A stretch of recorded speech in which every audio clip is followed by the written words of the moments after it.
사랑하는 성도 여러분, 주님은 이 땅에 오셔서 이 세상 속에 살아가는 자들에게 하나님의 나라를 말씀하셨습니다. 하나님의 나라는 하나님이 통치하시는 나라이고 하나님이 다스리시는 나라입니다. 하나님께서 주인 되시고 하나님께서 만물을 소유하시고 다스리심을 믿는 자, 그러한 자들에게는 이 하나님의 나라의 백성이 되는 거죠. 하나님 나라가 허락되는 것입니다. 비록 이 땅에 살지만 이미 실현된 그 하나님의 나라 천국 백성이 다운 그 삶, 그 믿음을 가지고 구원받은 자의 삶은 어떠하겠습니까? 주님은 하나님 나라의 참된 백성, 참된 제자, 구원받은 자가 이 땅에 살아가는 삶은 어떠한지, 앞으로 우리에게 온전한 하나님 나라가 임할 것이고 완성될 것이지만, 그러나 이미 임한 이 하나님 나라의 천국 백성으로 살아가는 자의 삶, 천국을 소망하며 살아가는 자의 삶은 어떠한지를 계속해서 비유를 통해서 말씀하고 계십니다. 여러분, 이 땅에 살지만 천국을 사는 사람은 어떤 삶을 살아갑니까? 오늘 말씀해 보면 세 가지를 말씀하시지요. 첫 번째가 탐심을 버리는 자의 삶입니다. 어떤 무리 중 한 사람이 예수님께 나와서 이렇게 요청을 합니다. 내 형을 명하여 유산을 나와 나누게 해달라고 요청을 합니다. 아마 형이 유산을 독차지하고자 한 것 같습니다.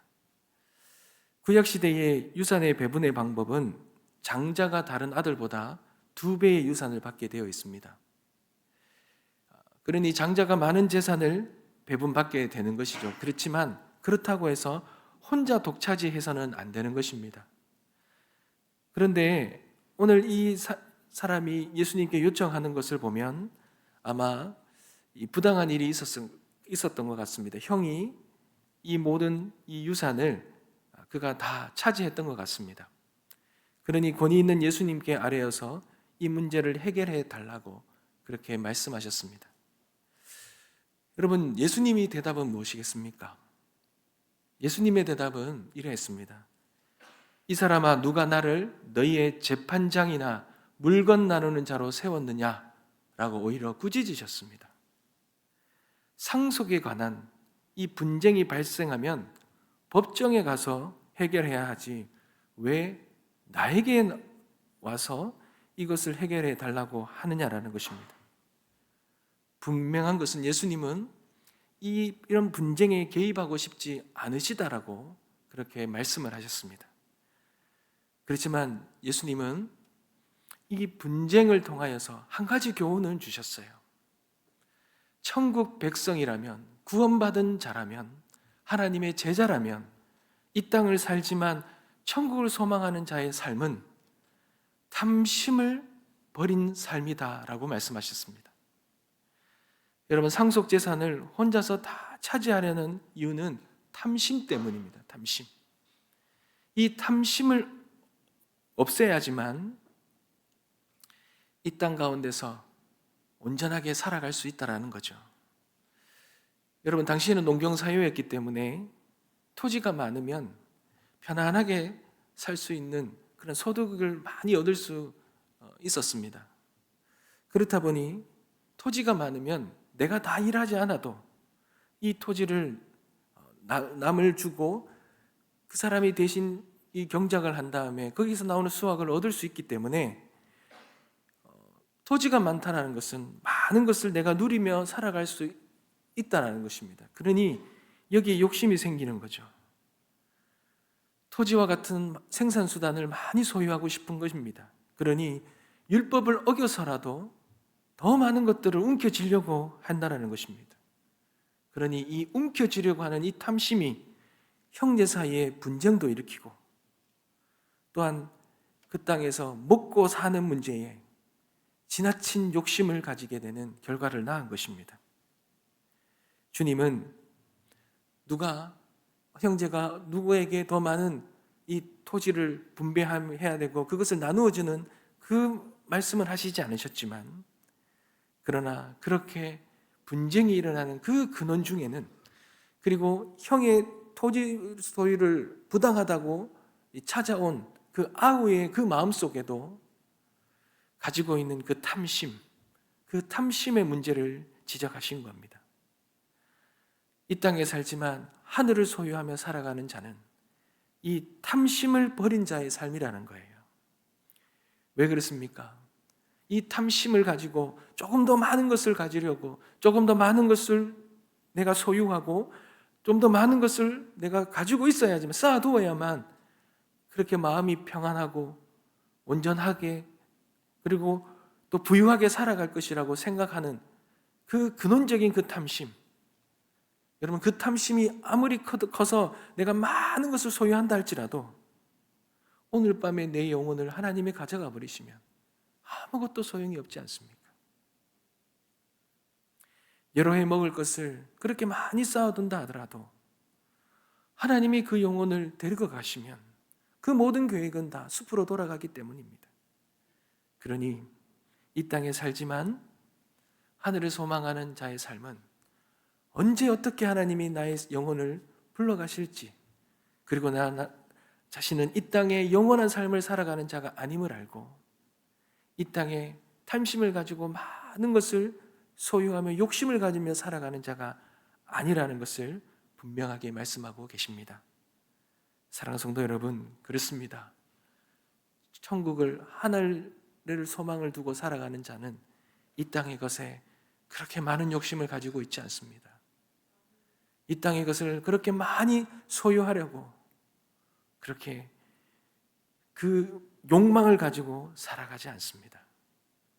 오히려 다른 사람을 위해서 그 부를 사용하는 자, 그런 자가 천국을 소망하며 살아가는 자입니다.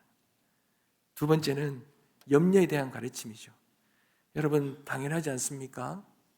하늘을 소망하며 살아가는 자는 이 땅의 것에 집착하지 않습니다. 이 땅에 먹고 사는 문제, 이 땅에 입고 사는 문제 때문에 염려하지 않습니다.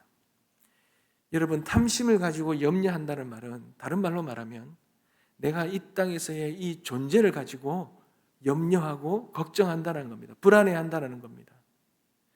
그런데 내 목숨과 내 삶이 하나님께 달려있고 하나님이 나를 통치하시고 하나님이 나를 다스리신다라는 믿음이 있으면 내가 오늘 먹고 입고 자고 사는 모든 것에 대해서 그 염려가 작아지지 않겠습니까?